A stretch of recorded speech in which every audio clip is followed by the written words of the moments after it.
We look very carefully at the mix of what we borrow.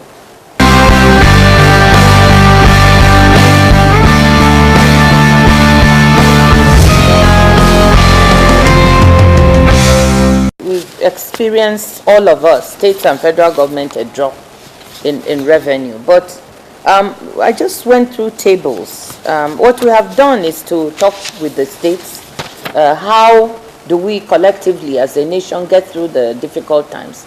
And what we told them is, of course, they are fiscally, federally independent, but we can share because we have one economy. We told them how we are doing our own things, that what we are doing is prioritizing payment of salaries to people because, you know, their families depend on it. So we have done that, prioritize that to make sure we pay salaries and pensions. And when you look at the payments that have been going to the states, and in fact I have some tables here and some numbers, you will see that even though revenue has dropped, in the case of, we asked several states, you know, to submit to us. They are not always so willing to do that, you know, how many months they owe, and you know, so we could try to help out, and what their profiles, you know, what they are struggling with. Some have done, some have not. But what I wanted to state is, when you look at some of these numbers, you find out that yes, revenue has dropped and is tough, but most states, what they receive from FAC is sufficient to cover their personnel costs. So what we would say is that they should prioritize that payment. In some cases, I'd said in most states, in some states that's not the case, I have to be clear. Some, what they receive is just, you know, a little bit short of their personnel costs. But many have looked through the list now at what their salary bill is and what they receive. And so they should be able to cover, but they will not be able to do much after that because of the cost drop in revenue. So we would advise them to first pay salaries and then find a way to manage the other issues. But there are few that what they receive falls slightly below their personnel costs.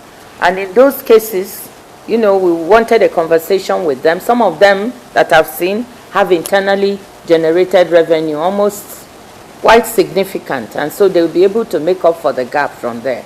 You know, and I'm looking at those whose IGR is low. I've not yet seen most of them that I have the numbers. Their personnel bill falls within what they get from FAC. So those ones should be able to cover. And some of them are managing very well. I want to say that some are not owing. They've been paying their salaries steadily. And so we have to commend them for that. But I've looked at it and seen that it's largely a question of what is your priority.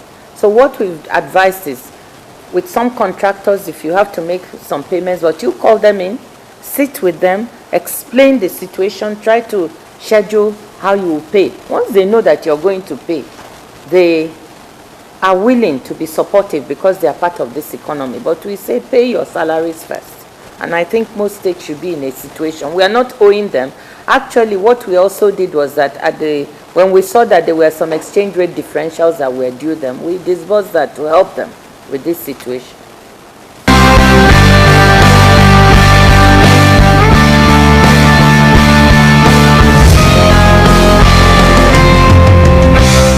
You know, many of the MDAs, although some of them, as you know, don't like the idea of the e-collect, which we put in, and the Treasury single account, but we are getting them. It's a conversation that we'll be having on this issue, and we are getting them to see that they need to comply.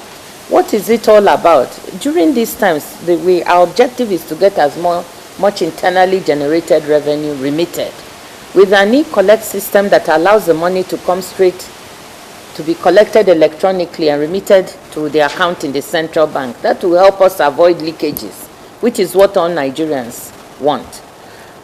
With the Treasury single account, we have a tool that enables us to see where the balances, all the balances of government from all the various agencies at one time, because we are drawing resources into the central bank. So instead of having agencies with multiple accounts everywhere, and you have a situation whereby you have monies lying in several accounts not being used, and then on the other hand you're going to borrow, even from ways and means in the central bank, we will now have an overview. And already it's helped us to manage our balances much better. You know, so there's not too much of a choice. Everybody has to comply. You know, we are well within the financial laws in trying to introduce this new tool. You know, but we don't want to look like we're overbearing to either the agencies or the banks. You know, so we are discussing with them, and yes, we already got all the capital accounts in the central bank, and eventually we are getting, you know, the recurrent accounts. It also helps the central bank manage liquidity.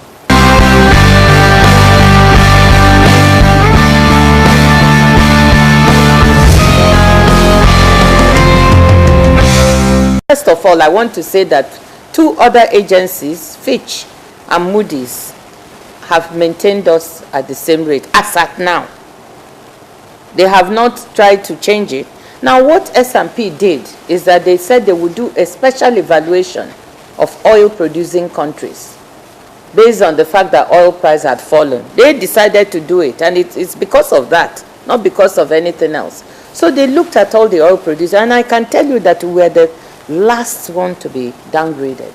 All the other oil-producing countries, you know, from Russia to Kazakhstan to Venezuela to Angola, they reviewed them and downgraded. So it's a strong mark, and you know, and credit. And if you read, please read what Standard & Poor's actually said. They commended the management of the economy. They said it was proactive and ambitious, that the policies, we responded in the right way to the drop in oil price. So people are saying drop in oil price, you can't, it's not your fault. But the issue is, how do you manage it? And they said we've managed it well. We've been proactive and ambitious. I'm quoting them directly. Now, what the issue is, why they downgraded, is not because of our management, which they have commended. It's because they believe oil prices will still be soft for a while, and because we are having elections.